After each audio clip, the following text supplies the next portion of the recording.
Ndewonu ndị nke m, kedu kunu mere? Anyị abịakwala n'ọzọ onye nke gị nwa na-adịrị bụ your wellness and beauty coach Oriflame Mmesobi.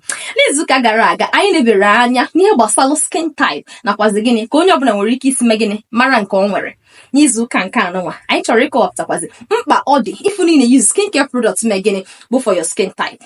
Nke izi ị ga-amata bụ na mgbe ọbụla ị na-use skincare products bụ for your skin type ị naferego, maka na ahụ gị ga-anabata ya onwe ike rụọ ọrụ dịka o si wee kwesị.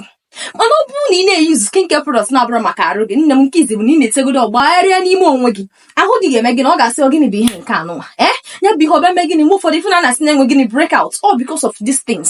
Products ọ bụla ị na-eyuzu kwesị bụ nke na-adaba na gị na your skin type. That is why ifo mmadụ sị achọrọ m ịdị ka onye, biko nyekwe m ihe nyere onye, ana m enye gị ihe nyere onye gị na onye nwere ofu skin type, biko kwanụ anyị na-enye unu free recommendation ebe a nụ ya bifo anyị enye gị ihe ndị anyị ga-ajụta CS ụmụ ihe ndị a niile. Nne biko kedu your skin type ka anyị maragodi tupu anyị nwee ike ime gịnị inye gị products ị ga-eyuzu. Ị na-ntị ihe anyị na-ekwu ya na ịchọrọ igote products eji na-esi nye m ihe nyere onye a gị na onye nwere ofu ụdị arụ.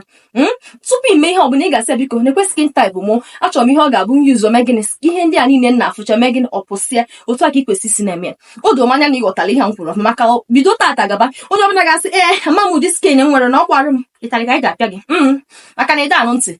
So ihe chọrọ ime ka ị mata n'ụbọchị nke tata ọ bụ na imego experiment anyị kọwa n'izuụka gara aga wee chọpụta ụdị skin type ị nwere jee gote ngwa ahịa skincare products bụ for your skin type. N'ihe mekwezi ka ihe na-adabasị ya nke ọma dịka your wellness and beauty coach Oriflame, ana m ebe a inyere gị aka wee chọpụta ụdị product ọ ga-abịa yuzo mee gịnị ọ daba n'arụ gị si n'aka ndị Oriflame anyị all the way from Sweden.